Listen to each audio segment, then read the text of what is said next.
Everyone, कैसे हैं आप सभी। मैं निशा शर्मा आप सभी के लिए राजन सीरीज डीएलएड स्टूडेंट्स जो थर्ड सेमेस्टर में हैं उनके लिए सप्तम प्रश्न पत्र संस्कृत के बहुविकल्पीय प्रश्न लेकर आ गई हूँ।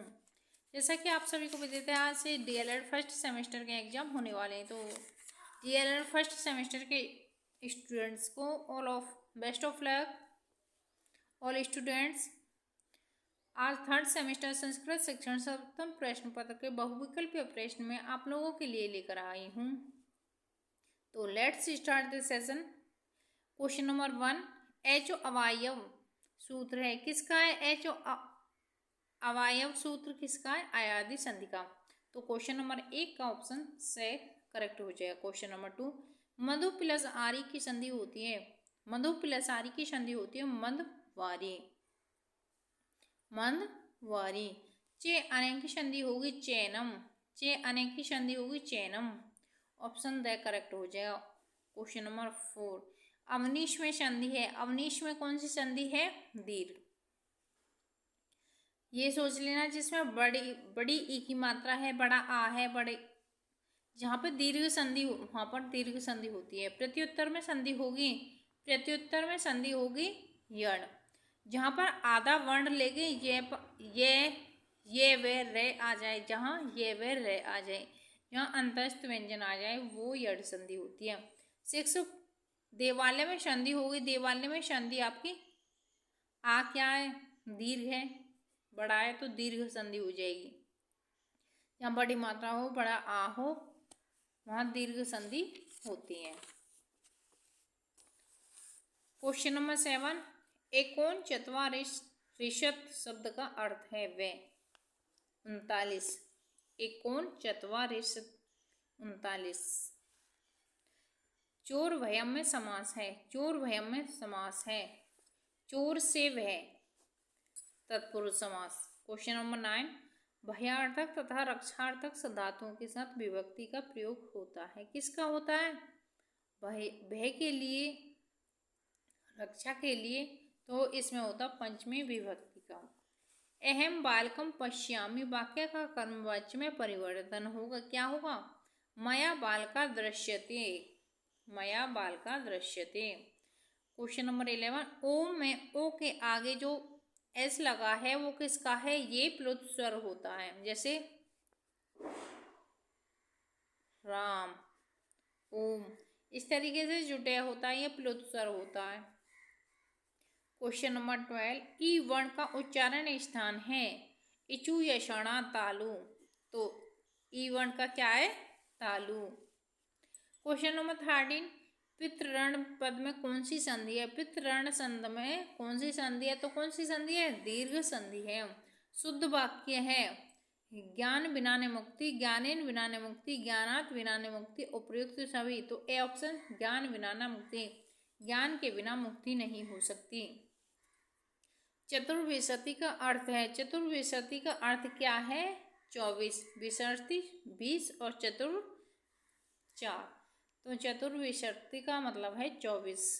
संस्कृत में भविष्य काल में प्रयोग के लिए लकार का प्रयोग किया जाता है। किसका प्रयोग किया जाता है? लट लकार। किसका? लट लकार। हरिहरों में कौन सा समास है? हरिहरों में कौन सा समास है? जैसे जिसमें ये बीच में आ जाए रात दिन, तो वहां होता है द्वंद्व समास। नवरत्न में कौन सा समास है? जिसमें संख्यावाची प्रथम पद संख्यावाची हो, वहां होता है आपका द्विगु समास। ठीक है, ऐसा ही आपका हिंदी में होता है, ऐसा ही संस्कृत में होता है। संस्कृत पढ़ने से यही आपको प्रॉफिट होता है कि आप हिंदी के कुछ क्वेश्चन भी सॉल्व कर पाते हो। लंबोदर में कौन सा समास होता है? लंबोदर में हो लंबा है उदर जिसका, कर्मधारय समास। बालक का चतुर्विभक्ति में प्रथम वचन के रूप होगा। क्या होगा? ए बालका है, बालका बालकाय, बालकात बालकाय, इस तरीके से। नपुंसकलिंग है, क्या है? एते। एते क्या है? नपुंसकलिंग है। पितु किस विभक्ति का वचन का रूप है? पितु किस विभक्ति के वचन का रूप है? तो पंचमी एक वचन। धेनु का विभक्ति और वचन है षष्ठी एक वचन। वारी शब्द में तृतीय एक वचन में चुनकर सही रूप लिखिए। वारिणा। वारिणा सर्व शब्द का सर्वेश्याम रूप बनता है। किससे बनता है? षष्ठी में। किसमें बनता है? षष्ठी में। क्वेश्चन नंबर 20, पश्चिमी रूप किस लकार का है? पश्चिमी रूप किस लकार का है? तो किसका है? लट लकार का। भवनम में संधि है, भवनम में संधि है अयादि संधि। कौन सी है? अयादि संधि। वसुदेव में संधि है, कौन सी है? वृद्धि संधि। भ्रातृ में समास है, भ्रातृ में समास है एक शीश द्वंद्व समास है। क्या है? एक शीश द्वंद्व समास है। विद्या धर्म में समास है, विद्या के लिए धन कर्मधारय है। बहुब्रीहि समास के भेद होते हैं दो, बहुब्रीहि समास के दो भेद होते हैं। निर्वक्षिकम में कौन सा समास है?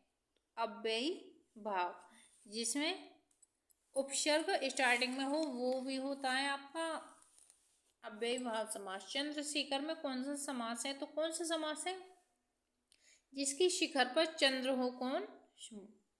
बोले बाबा शिव। तो वो बहुब्रीहि समास का क्या होता है? जिसके दोनों पदों को मिलाकर अन्य पद की तरफ जो इशारा करता है वो हमारा बहुब्रीहि समास होता है। त्रिलोचन में समास होगा, त्रिलोचन में कौन सा समास होगा? द्विगु समास। यशोधरा में कौन सा समास है? बहुब्रीहि समास। यशोधरा, यश प्लस उधरा, बहुब्रीहि समास। समुद्रम में कौन सा समास है? समुद्रम में कौन सा समास है? अव्ययी भाव समास। कौन सा? अव्ययी भाव समास। निम्न में से स्वर के भेद नहीं हैं। अंतस्थ व्यंजन स्वर के भेद, दीर्घ ह्रस्व प्लुत स्वर के भेद होते हैं, लेकिन अंतस्थ व्यंजन का भेद होता है। स्वर कहलाते हैं अच, अक, अण, इड। तो अच जो सारे स्वर कहलाते हैं। स्पर्श व्यंजनों के वर्ग हैं 5। स्पर्श व्यंजनों के वर्ग कितने? 5। कंठ, तालु, व्यंजन वर्ण कहलाते हैं। व्यंजन वर्ण क्या कहलाते हैं? हल। और स्वर वर्ण क्या कहलाते हैं? अच। जिन स्वरों के उच्चारण में एक मात्रा का समय लगता है वे कहलाते हैं ह्रस्व स्वर। वे कौन से स्वर कहलाते हैं? ह्रस्व स्वर। टे वर्ग के व्यंजन वर्ण कहलाते हैं। टे वर्ग के व्यंजन वर्ण क्या कहलाते हैं? स्पर्श व्यंजन। अंतस्थ आपके ये वे रे ले, ठीक है। स्पर्श आपके 25 होते हैं। ऊष्म आपके शे, से, है, से ये होते हैं। संयुक्त कौन से होते हैं? गे, शे, श्रमिक, और क्या होता है? गे, श्रे, श्रमिक और छह क्षत्रिय। वे वर्ग का उच्चारण स्थान है, वे वर्ग का उच्चारण स्थान आपका दंतोष्ठ है। दंत किसका उच्चारण स्थान है? तो ले, लिटू रसाणा ले। जय वर्ण का उच्चारण स्थान है तालु। ये वर्ण का उच्चारण स्थान है दे, तालु। इचु या षणा, तो ये किस में आता है? तालु में। कंठ तालु से उच्चारित होने वाले कौन से वर्ण हैं? कौन से वर्ण हैं? ए अकुह विसर्जनीय कंठ तालु। पठित किस लकार का रूप है? विधिलिंग का। पठित किसका है? विधिलिंग का। पंचमी विभक्ति में कारक का चिन्ह होगा, पंचमी विभक्ति में कारक का चिन्ह से अलग अर्थ में होगा। संप्रदान कारक में चतुर्थ विभक्ति में चिन्ह होगा, क्या होगा? के पर। चतुर्थ विभक्ति का प्रयोग होता है किससे होता है? संप्रदान कारक से। तृतीय विभक्ति है, क्या है तृतीय विभक्ति? करण कारक। उलुकाय रतम रोचते वाक्य के रेखांकित पद में कौन सी विभक्ति है? कौन सी विभक्ति है? चतुर्थी विभक्ति। शय हरे को पियति, हरे शब्द में कौन सी विभक्ति है? तो कौन सी है? चतुर्थी विभक्ति। तिलेशु में प्रयुक्त विभक्ति है द सप्तमी। क्रोधात् में कौन सी विभक्ति है? स पंचमी। संस्कृत भाषा में यम है 4। संस्कृत भाषा में कितने यम हैं? 4। संस्कृत भाषा के वर्ण के भेद हैं 2। आजीवन समस्त पद में प्रयुक्त समास है, कौन सा समास है? अव्ययी भाव समास। अगच्छत रूप है, अगच्छत रूप किसका? प्रथम पुरुष का। अगच्छत रूप किसका है? प्रथम पुरुष का।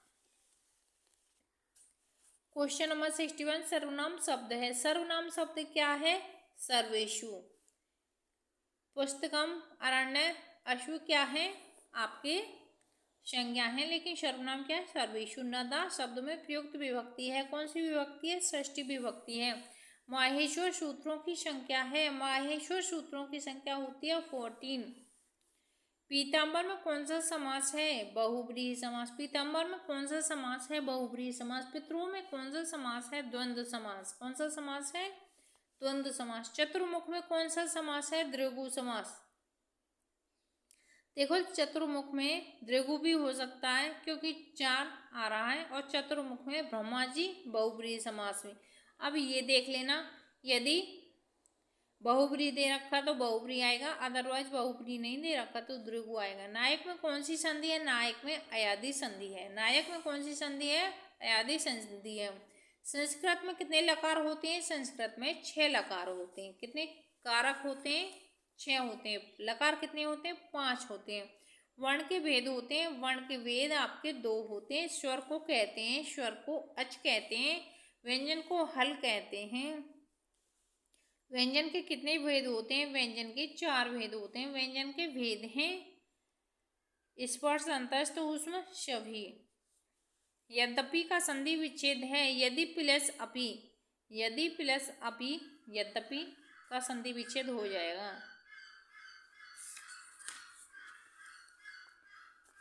क्वेश्चन नंबर 75, तथैव में संधि है। तथैव में जिसमें 2 मात्रा आ जाए वो कौन सी है? वृद्धि संधि। पवन का संधि विच्छेद है। प प्लस अन, पवन। रविंद्र में संधि है। दीर्घ स्वर संधि, बड़ी की मात्रा आ रही है। देवेंद्र में संधि है। गुण संधि। एको यडिची की संधि का सूत्र है यण संधि का। एको यडिची की संधि का सूत्र है यण संधि का। आदि गुण की संधि का सूत्र है गुण संधि का। कैवर का उच्चारण स्थान है कंठ। शय पादिन खंच अस्ति, वाक्य में पादिन किस विभक्ति का है? तो किसका? तृतीय है।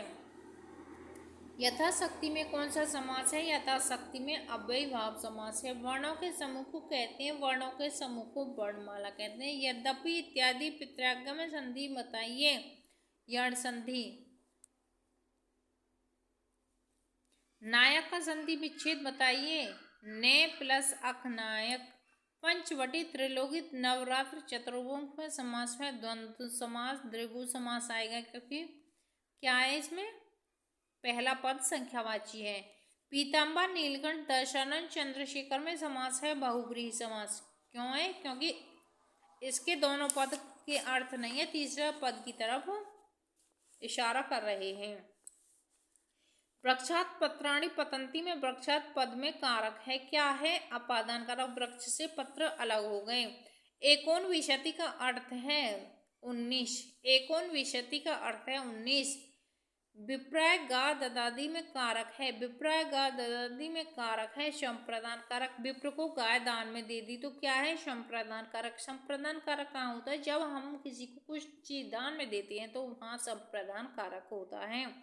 त्रिशत का अर्थ है, त्रिशत का अर्थ 30 होता है।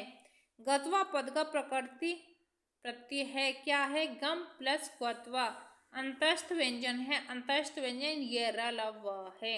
अंतस्थ व्यंजन या र ल व है। ऊष्म व्यंजन है। श श श हा सभी ऊष्म व्यंजन है। कै का सही रूप है। कै का सही रूप है कै प्लस ए। जो हलंत लगा होता है नीचे, इसका मतलब है कि ये वर्ण हमारा आधा है। कै प्लस शेव मिलकर क्या बनते हैं? क्षत्रिय बनते हैं। कै प्लस शेव मिलकर क्या बनते हैं? क्षत्रिय बनते हैं। जीवेशु मानवा श्रेष्ठ, वाक्य में जीवेशु किस विभक्ति का है? तो जीवेशु है सप्तमी विभक्ति का।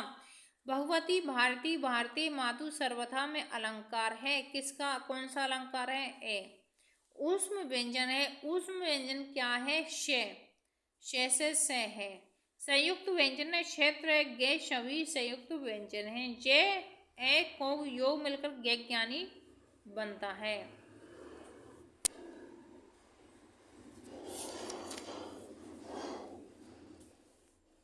वंश हंस अंग में बिंदु लगा है उसे कहते हैं, क्या कहते हैं? अनुस्वार कहते हैं। विसर्ग का उच्चारण स्थान बताइए। विसर्ग का उच्चारण स्थान कंठ है। अकुह विसर्जनिया। संधि में कितने भेद होते हैं? संधि में 3 भेद होते हैं। देवालय स्वर, व्यंजन और विसर्ग। देवालय में संधि है। देवालय में कौन सी संधि है? दीर्घ संधि है। बधूत्सव का संधि विच्छेद कीजिए। बधू प्लस उत्सव। बधूत्सव का संधि विच्छेद है बधू प्लस उत्सव। देवेंद्र का संधि विच्छेद कीजिए। देवेंद्र का संधि विच्छेद कीजिए। देव प्लस इंद्र। तवलकर रमेश महोत्सव में संधि है। कौन सी संधि है? गुण संधि है। तवलकर रमेश महोत्सव में संधि कौन सी है? गुण संधि है। श वर्ण का उच्चारण स्थान है। श वर्ण का उच्चारण स्थान है दंत। त्रयश्चत्वारिंशत् शब्द का अर्थ है क्या है? 43। पंचवटी में समास है द्रगु समास। पंचवटी में समास है द्रगु समास। विसर्ग का उच्चारण स्थान है कंठ। अकुह विसर्जन। या गमनम में प्रयुक्त प्रकृति एवं प्रत्यय है गम प्लस ल्यूट। पठनीय पद में धातु एवं प्रत्यय है पट प्लस अनियर। कर्ता का प्रकृति प्रत्यय है क्रय प्लस त्रच। कर्ता का रूप है। पठ धातु में तुमोन सब प्रत्यय लगाने पर रूप होगा क्या होगा? पठितुम। क्या होगा? पठितुम। पठ धातु में सत प्रत्यय लगाने से कौन सा शब्द बनेगा? कौन सा बनेगा? पठन।